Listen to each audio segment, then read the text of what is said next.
We are back with another episode of your Airbnb or real estate investing strategy. And today we're going to talk about why Airbnb, VRBO, or short-term rental guests are super special and how you have to deal with them if you plan on owning properties and or you have one now and you want to get better reviews. If you're new here, my name is Ralph DiMaggio. And over the last 20 years, I've been buying real estate and lending money on real estate for all types of properties. But I'm not here to sell you on me. I'm here to tell you how I did it. Over the last few years, I've amassed a short-term or Airbnb portfolio worth over $20 million. With that, it's allowed me to retire younger, replace my income from other ventures with all short-term rental income, and travel all over and even own properties in other countries. So the first cardinal rule for my Airbnb bookings or my short-term rental bookings, always on whatever platform I'm on, is that if I can, and on Airbnb and VRBO you definitely can, I do not allow anybody to insta-book, meaning that they can't just go on my profile and book my property without having a couple of things confirmed first. Number one, they have to have their ID or their identity confirmed by the platform. So Airbnb and VRBO both offer this. And secondly, they have to have at least one review. So I want somebody that I know has been someplace before, visited, they have their ID confirmed, and they have reviews, meaning that reviews are still important to them. That's the best chance of getting somebody who is actually going to care about your property. A lot of the times when you let somebody insta-book, and I had this problem when I first started renting my properties, and I have some horror stories around it, is that you have people who don't necessarily care about their ratings because they have no reviews and they're not going to have any reviews, or they're booking the place for somebody else that's not even going to be them who's staying there. The two incidents I had where I had major issues at my Airbnb properties were both those situations. They were instantly booked. The first one, they had a party. The second one, it was somebody who wasn't even the person who rented the property who was actually staying there. So the number one cardinal rule for your short-term rental bookings is do not allow anybody to instant book, right? The second thing that I'm going to tell you is very, very, very important or unique about these guests are, what I said to you before is don't let anybody instant book. So we're looking for people who actually have reviews already that you're going to rent your home to, right? But the people who have reviews, for the most part, I would say 3 out of every 4 of them consider themselves home visiting specialists. Now, what do I mean by that? They're home connoisseurs. They're going to want to have a good experience, number one, and secondly, they're going to want good communication, and third, and maybe most importantly for this video, and what's special about them is that they're going to want to tell you everything that is wrong with your property. Now, if you have a good relationship with them, and that'll take you to my next step, then that list of things that they find wrong with your property, broken or need to be fixed, or just a bad experience for them, will come in a message that isn't within your review. So if you have good communication with these people, that home connoisseur can be great. They can be somebody who goes to your property, who's going to tell you the things that you need to fix and or address, but they're going to do it in a way that doesn't show up in your reviews. But if you don't react quickly to what their problems are and or concerns as they're staying there or at the end of when they're staying there, then those concerns may actually end up in your reviews, and that can be harmful to you. As we've spoken about before, your reviews are the most important things on Airbnb and VRBO platforms specifically. The algorithm is going to be triggered by the people with the best reviews to show your house the most. Being a superhost on Airbnb is very, very important. To do that, you need to have good reviews and fast response times.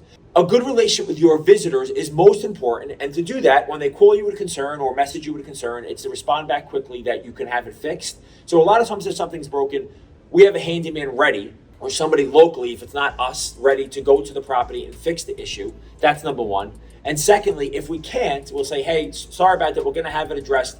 Can we possibly give you a discount depending on how big the problem is? And I'll get into why discounts are important later on. But these people are home connoisseurs. The best thing I can relate it to is Airbnb reviewers are the same thing as kind of a Yelp reviewer, right? They feel like it's their duty to tell other people of what your home is, the experience of your home is, what's good, bad, and otherwise about it. So it's super important you have a good relationship with these people and that you take their critique and their criticism to heart and you make changes and or address the problems that are going to come along with it, because they are very, very unique to this, and the people with more reviews are even more unique to this. They value their reviews. They're going to go back and read their reviews. They want to have good reviews for themselves, and it's very important to how they review other people's properties. So you just have to kind of handle it with kid gloves and just understand that good communication is the cure-all, right? If you communicate clearly, fairly, and reasonably back to these people, they will become your friends and they're an ally. If you do not, if your communication is slow, if your communication back to them is defensive or not caring or empathetic, you're going to have an issue, right? So good communication is the cure-all, right? At the end of the day, step 4 is you are a hotel concierge. That's what being a host of a short-term rental property or an Airbnb property, what you have to understand most is that you are a hotel concierge. You're there to help them, make sure they have a good experience, address all their concerns, and be a tour guide for them for your home and the surrounding areas. That's what's most important. And to do that, it's 2 things that have to go along with it. You have to know the area of your home very, very well so you can advise them. And secondly, you have to know your home very, very well. If they go to find something in your home, even the ice maker, and you don't know how to use it, and you can't give them instructions on how to use it or how to fix it, you're going to have issues.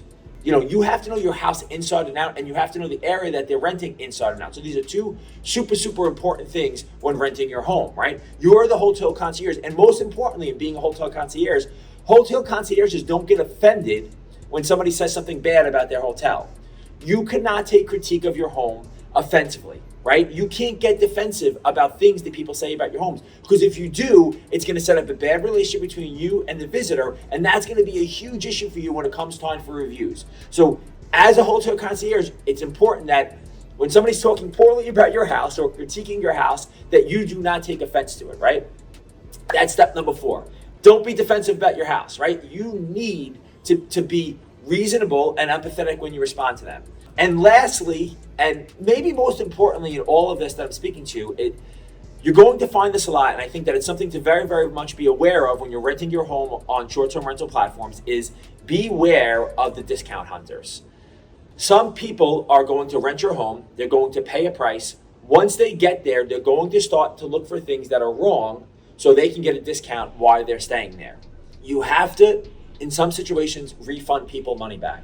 Your home is dirty. Something pertinent to the property is broken. A barbecue, a shower, lighting, something that's going to affect their stay in a negative light. If that thing is broken, then you're going to have to refund money. But some people are going to look for things that are wrong with the home just to get refunds. You have to be very, very conscious of what your property is and is not, because if not, then you're going to end up giving a lot of money back or getting bad reviews.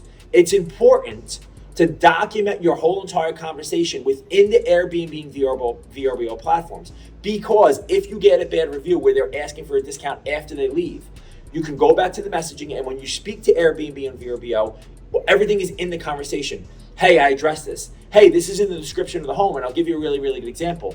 We have a home, a nature-like area. There's wild animals around. We are very specific in our description of what those wild animals are, because if somebody goes there and they have an encounter with a snake or even a bear in some situations, if they weren't warned about it, they really have cause to hurt your property and your platform. But if it's listed in the description of the property, if you make people aware of it on the check-in instructions, and if you communicate clearly with them in the instructions, they're not going to be able to get a discount and or hurt your property or get a bad review. So it's very, very, very important that you understand what your property is and is not, because if not, they're going to be looking to pick at you to get money back during your stay, which is going to affect the profitability of your property. So it's very, very important that you're aware of discount hunters, but on the same thing, that you have your stuff in order so you don't have to give money back when it comes time for discounts. Again, the Airbnb and VRBO and short-term rental guests is very, very unique. It's important that you understand them, you communicate well with them, and you're empathetic to them when they're staying at your homes. And at the same time, you watch out for warning signs of bad guests, and you communicate within the platform so everything is documented so you can protect yourself. I hope you're enjoying our channel. For more short-term rental or investment tips for real estate, come back, look at previous episodes. Anything you want to see, please leave in the comments, and I hope to see you guys again soon. Thank you.